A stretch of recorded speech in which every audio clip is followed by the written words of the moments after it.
சாய்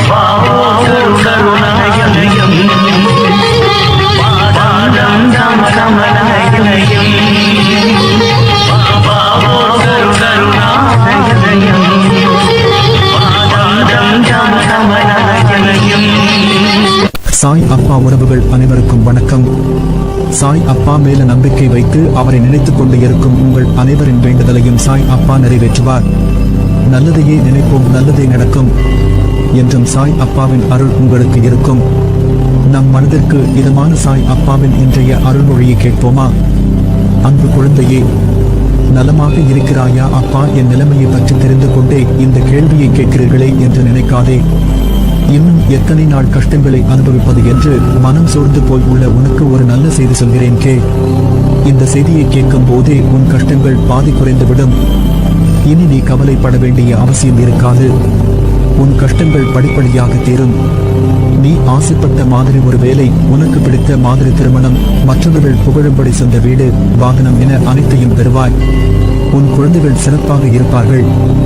அவர்கள் உனக்கு பெரும் புகழையும் பெற்றுத் தருவார்கள். அதனால் இனியும் கவலைப்படாதே. உன்னை என் குழந்தையாக பார்க்கிறேன்.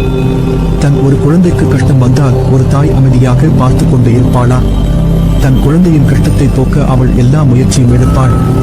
குழந்தையின் கஷ்டத்தை அவள் போக்குவாள்.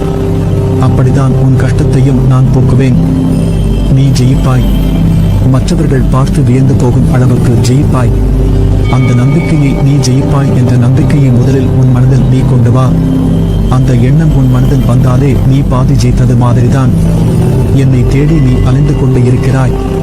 எங்கெங்கோ அலைகிறாய். எப்போது என்னை காண்பதற்கு உன் மனம் என்னை தேடுகிறதோ அப்போதே செய்த தவறை நினைத்து நினைத்து நீ நித்தமும் வருந்திருப்பாய். எப்போது நீ செய்த தவறுகளுக்கு மனம் வருந்துகிறாயோ அப்போதே நீ நினைத்து பார்க்க முடியாதபடி பல அற்புதங்களை மீண்டும் பல தடவை உனக்காக நிகழ்த்துவேன். என்னை தேடி தேடி ஓய்ந்து போன நீ நான் உனக்குள் இருப்பதை மறந்து போய் தேடிக்கொண்டு இருக்கிறாய். சித்திரமாக இருந்தாலும் சிலை வடிவில் இருந்தாலும் எனது ரூபத்திற்கு உயிர் கொடுத்து நீ வாசம் செய்யும் இடத்தில் இருந்து கொண்டு உன்னை வழிநடத்தி கொண்டு இருக்கிறேன். உன்னையும் உன் குடும்பத்தையும் எந்த ஆபத்துகள் வராமல் காப்பேன். இது தெரியாமல் நீ என்னை தேடி அலைந்து கொண்டு இருக்கிறாய். நான் உனது கண்முன்னே அமர்ந்து கொண்டு இருக்கிறேன். நீ வாசம் செய்யும் இடத்தில் எதுவும் உன்னை ஆபத்துகள் வராமல் இருக்க காவலாக இருக்கிறேன். நீ மறந்து விட்டாய். உன்னை தேடி நான் வந்து அமர்ந்து கொண்டு இருக்கிறேன். நான் உன்னிடத்தில் இருக்கும் போது எதை பற்றியும் கவலைப்படாமல் உண்மையான விசுவாசத்தை என்னிடத்தில் செலுத்து. நான் கேட்பது அது மட்டும்தான். அடுத்தவர்க்கு எந்த ஒரு கஷ்டத்தையும் தரும் எண்ணம் இருந்தால் அதை மாற்றிக்கொள். உனது சோம்பேறித்தனத்தை மாற்றிக்கொள். என்னிடத்தில் ஐக்கியமாகிவிடு. உனது கர்ம பலன்களில் இருந்தும் நீ செய்த பாவங்களில் இருந்தும் உன்னை முழுமையாக விடுவித்து விட்டேன். உனக்கு வேண்டியதை தகுந்த நேரத்தில் உனக்கு வழங்குவேன். நீ எதிர்பாராமல் இருக்கும் தருணத்தில் உன்னை தேடி வர செய்வேன். உன்னையும் உன்னை சார்ந்தவர்களையும் உனது வம்சாவளி சேர்ந்தவர்களையும் பாதுகாத்து வழிநடத்தி அழைத்து செல்வது எனது கடமை. நம்பிக்கையோடு இரு, உன்னை நிச்சயம் உயர்த்துவேன். உலக வாழ்வில் எல்லோருக்கும் அவரவர் வினைகளுக்கு ஏற்றவாறு நன்மையோ தீமையோ அவர்களை நோக்கி பாய்கின்றன.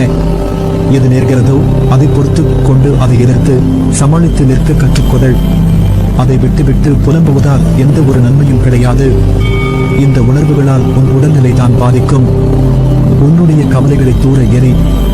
உன்னுடைய துன்பங்கள் ஒரு முடிவுக்கு வரும் நாள் வெகு தொலைவில் இல்லை. உனக்கு நான் அடிக்கடி கூறுவது ஒன்றுதான், நீ உன் வாழ்க்கையை அடுத்தவர்களைப் போல வாழ வேண்டும் என்று கனவு காணதே. இருப்பதை வைத்து மகிழ். உலகில் எல்லாருக்கும் செல்வம், பதவி, அதிகாரம் எல்லாம் கிடைத்து விடாது. எல்லாருக்கும் எல்லாம் கிடைத்து விட்டால் இவ்வுலகமே அதிகார போட்டிகளால் சூன்யமாகிவிடும். என் வாழ்க்கை மகிழ்ச்சியான பாதையில் தான் செல்கிறது என்று நீயே உனக்கு சொல்லிக்கொள். அப்பொழுதுதான் இந்த துயரங்களை மனவலிமையோடு எதிர்கொள்ள முடியும். சாய் அப்பா என் வேண்டுதலை நிறைவேற்றி தருவார். இத்தனை நாளை நான் பட்ட கஷ்டங்களுக்கு ஒரு முடிவு வந்துவிட்டது என்று மனதில் நினைத்துக்கொள். வருத்தப்படாதே, அழாதே, தோல்விகளை கண்டு துவண்டு போகாதே. துன்பத்தை பெரிதாக நினைத்து இன்பத்தை இழந்து போகாதே. உனக்கு வாய்ப்புகளும் காலங்களும் வர உள்ளன. அவை உன்னை நோக்கி வந்து கொண்டிருக்கிறது.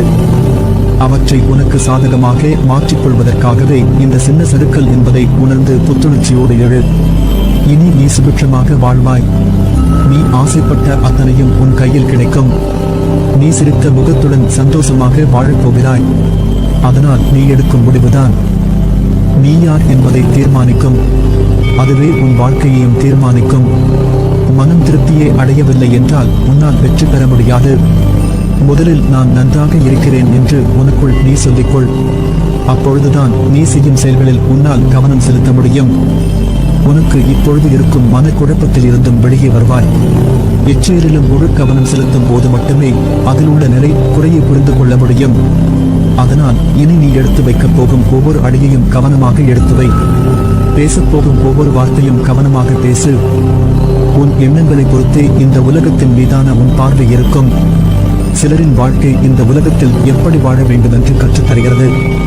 சிலரின் வாழ்க்கை இந்த உலகத்தில் எப்படி வாழக்கூடாது என்று கற்றுத்தருகிறது.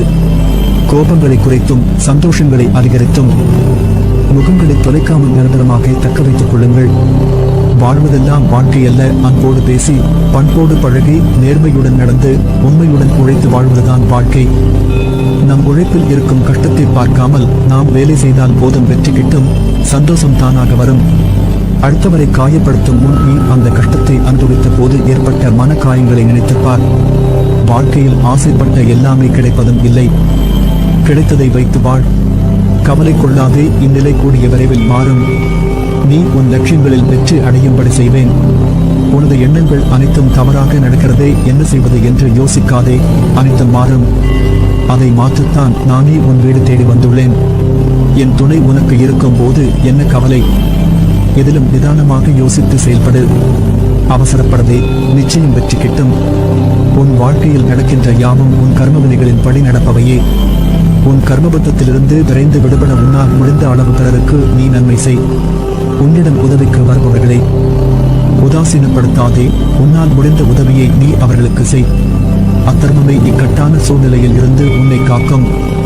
மற்றவர்கள் எல்லாம் நிம்மதியாக சந்தோஷத்துடனும் வாழ்வதாகவும் நீ மட்டுமே துயரங்களை எதிர்கொள்வதாகவும் புலம்புகிறாய். உண்மை அது அல்ல. அவரவர் வாழ்க்கையின் உள்ளே சென்று பார்த்தால்தான் என்னென்ன துயரங்களை அவர்கள் சுமக்கிறார்கள் என்று உனக்கு புரியும். பொறுமையும் நம்பிக்கையையும் எந்த சூழ்நிலையிலும் கைவிடாதே. உன்னை விட்டு யார் விலகினாலும் கவலைப்படாதே. எல்லாம் நன்மைக்கே என்று எடுத்துக்கொள். கஷ்டத்தையும் பிரச்சனைகளையும் சந்திக்கும் போது நீ நிற்கதியாய் நிற்பதை போன்று உணர்கிறாயா? நடுவில் எந்த துணை இல்லாமல் நிற்கதியாய் நிற்கிறேன் என்ற எண்ணத்தை மறந்து ஒரு நிமிடம் கண்மூடி மனநிறைவுடன் எதையும் யோசிக்காமல் சாந்தமாக மாறி அமைதியான சூழலை உனக்குள் கொண்டு வா. அந்த நிமிடம் நீ நிற்கின்றதே என் பிடியில்தான், உன்னை நான் என்ற உன் சாய்தேவா தாங்குகிறேன் என்பதை மனமாற உணர்வாய். எதற்கும் அஞ்சாதே. எதையும் துணிந்து எதிர்த்து நில். உனக்கான என் துணை என்றும் உண்டு. உன்னை நிச்சயம் நல்வழிப்படுத்துவேன். உனக்கான வழிகள் எல்லாம் வெற்றியாயிருக்கும்.